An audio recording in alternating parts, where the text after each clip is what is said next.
বললে তো আমরা সবার গায়ে লাগবে, এই জন্য তো বলি না, ঠিক না? বলে পারলাম আমগো সবার গায়ে লাগবে, কিন্তু ডাকায়ালাগো গায়ে লাগবে না, আমাগো গায়ে লাগবে।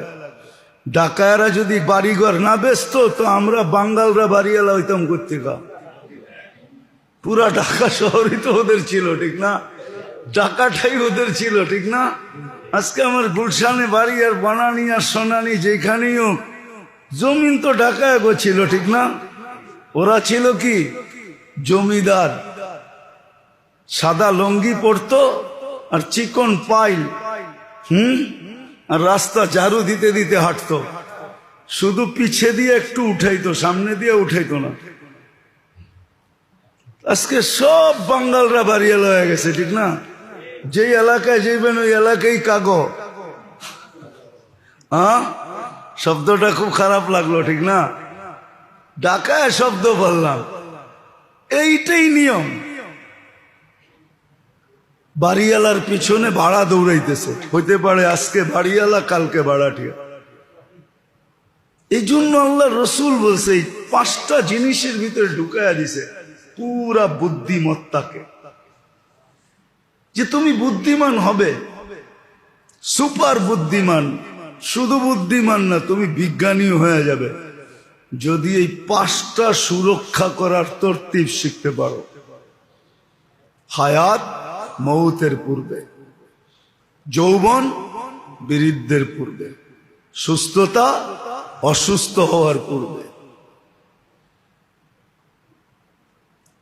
ব্যস্ততার পূর্বে ব্যস্ততাহীনতা।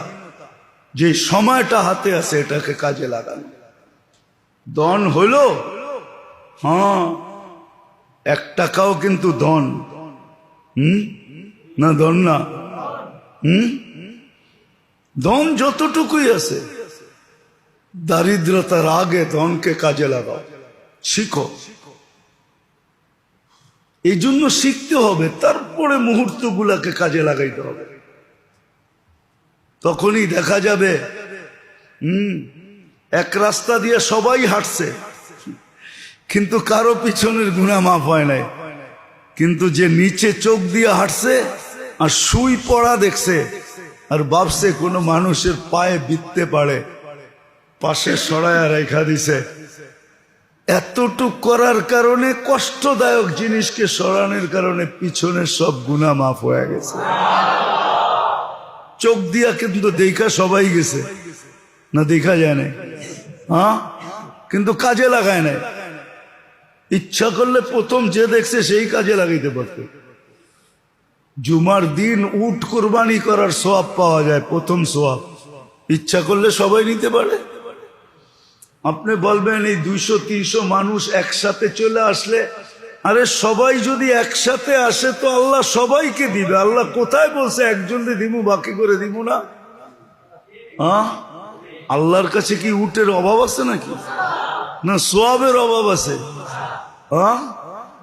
আল্লাহ সম্বন্ধে তো কিছুই জানি না, জানি তো না।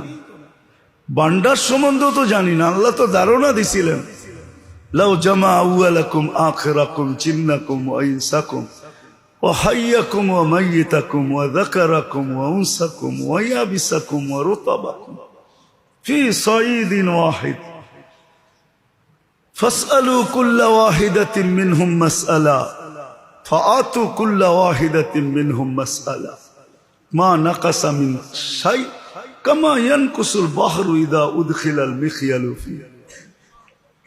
সমগ্র সৃষ্টি যদি এক ময়দানে জমা হয় আর সবাই তার আশা অনুযায়ী আমার কাছে চায়, আর সবার আশা অনুযায়ী আমি পুরা করে দেই, আমার ভান্ডারে এতটুকু কমবে না। সমুদ্রে সুই ঢুকায়া বাহির করলে মাথায় পানি লেগা যতটুকু সমুদ্রে কমলো, আমার ভান্ডারে এতটুকুও কমবে না।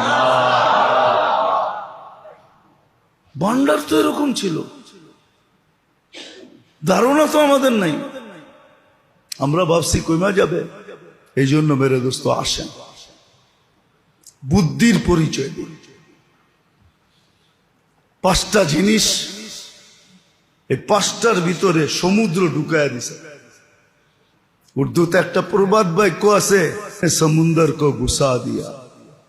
কুজে মে, কুজা বোঝেন?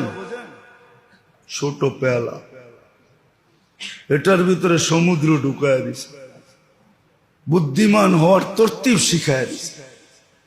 তারপরও যদি না হইলাম, তাহলে ওই যে বললাম না, ওই কথাটা সত্য হবে। লুমু আনফুসাকুম, তুমি তোমার কপালে জুতা মারতে থাকো।